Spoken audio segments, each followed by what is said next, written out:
Hello students, myself Saptesh Kumar, Associate Professor, Department of Physics, Government College Sujangarh.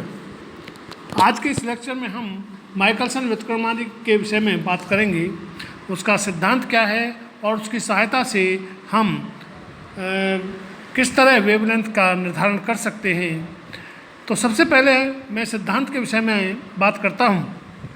जैसा कि नीचे चित्र में प्रदर्शित है, इस व्युत्क्रमापी में एक वर्णीय विस्तृत प्रकाश स्रोत एस से आने वाले प्रकाश पुंज को 45 डिग्री पर स्थित एक कांच की समतल प्लेट पर आपतित कराकर परावर्तित तथा अपवर्तित किरणों में विभाजित कर दिया जाता है।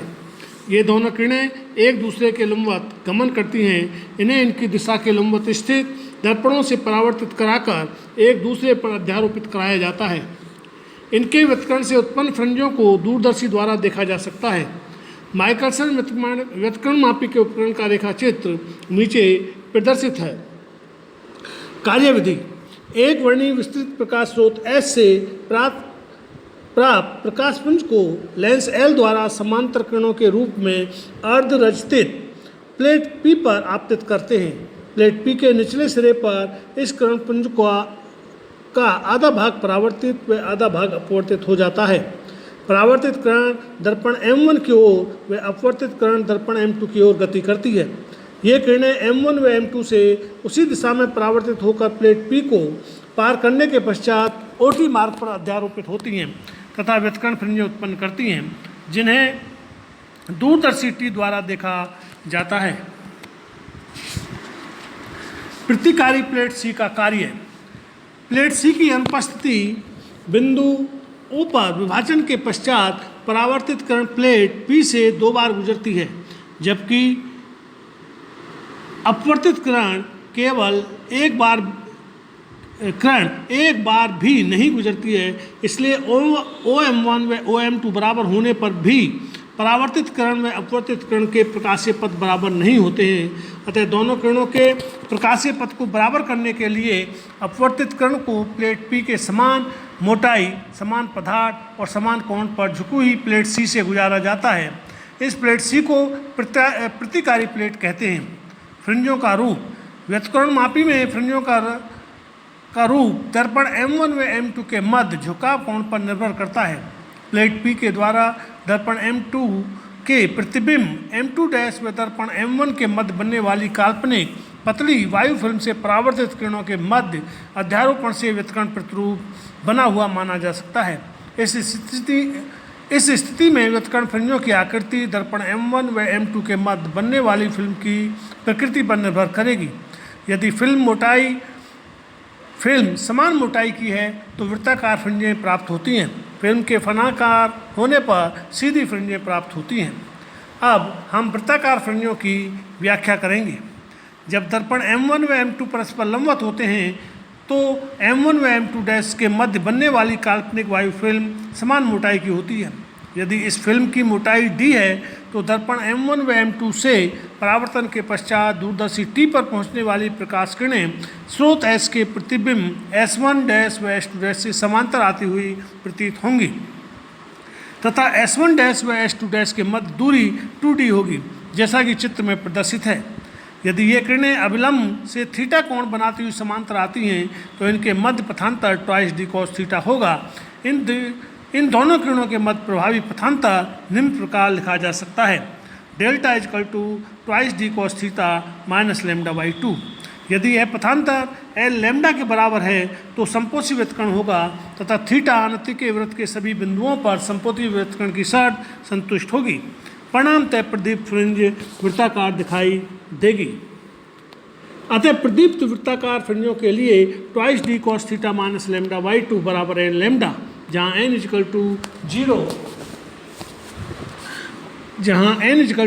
1 2 3 ... इसी तरह 2d cos theta = n+1/2 lambda लिखा जा सकता है। इसी प्रकार अदीप्त वृत्ताकार फ्रिंजों के लिए हम 2d cos थीटा - n λ/2 बराबर n-1/2 लैम्डा ले सकते हैं, या 2d cos theta = n lambda, जहाँ n = 1 2 3 4 ... फ्रिंजों की त्रिज्या: फ्रिंजों की त्रिज्या का निर्धारण करने के लिए हम जो चित्र दिखाया गया है इसको ध्यान से देखते हैं और इसके आधार पर फ्रिंजों की त्रिज्या का निर्धारण करते हैं। माना चित्र 3 में दिखाए अनुसार एन वी फ्रिंज की त्रिज्या आर एन व ओ टी बराबर डी है, तो tan theta n equal to r n over d, या r N equal to d tan theta, या r N equal to D under root 1 over cos square theta n minus 1। अतः अदीप fringe के लिए twice D cos theta n equal to N lambda.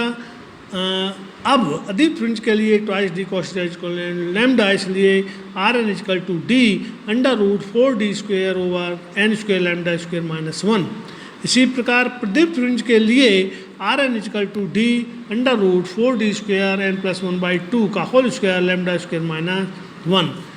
उपरोक्त समीकरण से स्पष्ट है कि एन में वृद्धि होने से फ्रिंज की त्रिज्या घटती है और केंद्रीय फ्रिंज के लिए theta equal to 0, R N equal to 0 होने पर एन का मान अनंत होगा।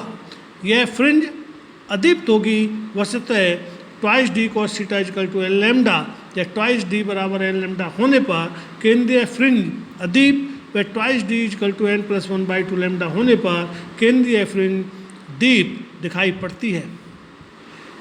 स्थानीय फ्रिंजों की व्याख्या। जब दर्पण M1 व M2 परस्पर लंबवत नहीं होते हैं तो M1 व M2 डैश के मध्य काल्पनिक वायु फिल्म फनाकार बनती है। M1 व M2 डैश की विभिन्न स्थितियां तथा स्थानीय फ्रिंजों का स्वरूप नीचे प्रदर्शित है। माइकलसन व्युत्क्रमण के अनुप्रयोग। एक वर्णी प्रकाश की तरंग दैर्घ्य ज्ञात करना। अब हम माइकलसन व्युत्क्रमण से एक वर्णी प्रकाश की तरंग दैर्घ्य किस प्रकार ज्ञात की जाती है उसके विषय में बात करेंगे। सर्वप्रथम माइकलसन व्युत्क्रमण को अभीष्ट प्रकाश स्रोत के साथ वृत्तीय फ्रिंजों के लिए व्यवस्थित किया जाता है। यदि विभाजक प्लेट P से दोनों दर्पणों की दूरियों में अंतर d हो तो केंद्रीय प्रदीप्त व अदीप्त फ्रिंजों के लिए प्रतिबंध निम्न प्रकार होंगे। Twice D equal to N plus 1/2 lambda प्रदीप्त फ्रिंज और twice D equal to N lambda equal to अदीप्त फ्रिंज। अब यदि दर्पण को λ/2 से विस्थापित करें तो पुनः समान केंद्रीय फ्रिंज दिखाई पड़ती है, अर्थात केवल फ्रिंज क्रमांक n से बढ़कर n+1 हो जाएगा। यदि दर्पण को x दूरी से विस्थापित करने से केंद्र पर n समान फ्रिंजें विस्थापित होती हैं तो twice d plus x equal to n plus capital N into lambda अदीप्त फ्रिंजों के लिए, या twice x equal to capital N lambda, या lambda equal to twice x/n। इस सूत्र से लैम्डा के मान की गणना की जा सकती है। x का मान माइक्रोमीटर की सहायता से तथा n का मान गिनकर ज्ञात किया जा सकता है। अब हम माइकलसन व्युत्क्रमण से दो निकटवर्ती स्पेक्ट्रमी रेखाओं की तरंग दैर्ध्यों का अंतर किस प्रकार ज्ञात किया जाता है उस पर विचार करते हैं। माइकलसन व्युत्क्रमण की सहायता से तरंग दैर्ध्यों λ1 व λ2 में अंतर ज्ञात करने के लिए सर्वप्रथम उसे वृत्ताकार फ्रिंजों के लिए समायोजित करते हैं। माइक्रोमीटर की सहायता से M1 को समायोजित कर स्पष्ट फ्रिंज प्रतिरूप प्राप्त करते हैं। इस स्थिति में λ1 व λ2 तरंग दैर्ध्यों से बने व्युत्क्रमण प्रतिरूप परस्पर संपाती होते हैं। इसके पश्चात M1 को उसी दिशा में और विस्थापित करने पर फ्रिंज प्रतिरूप अस्पष्ट होने लगता है, लेकिन M1 को लगातार विस्थापित करने पर पुनः फ्रिंजें पूर्णतः स्पष्ट हो जाती हैं। दोनों पूर्णतः स्पष्ट फ्रिंज स्वरूपों के लिए दर्पण M1 द्वारा विस्थापित दूरी को माइक्रोमीटर की सहायता से ज्ञात कर लिया जाता है। यदि यह दूरी x हो तो twice x equal to n λ1 equal to n+1 λ2, या n equal to λ1 minus λ2 equal to λ2, या n इक्वल टू λ1/2x। अतः λ1 माइनस λ2 इक्वल टू λ1 λ2/2x।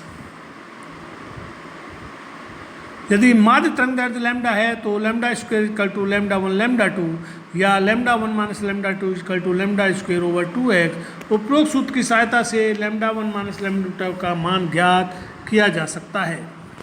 आज के लेक्चर में हम यहीं तक ख़त्म करते हैं।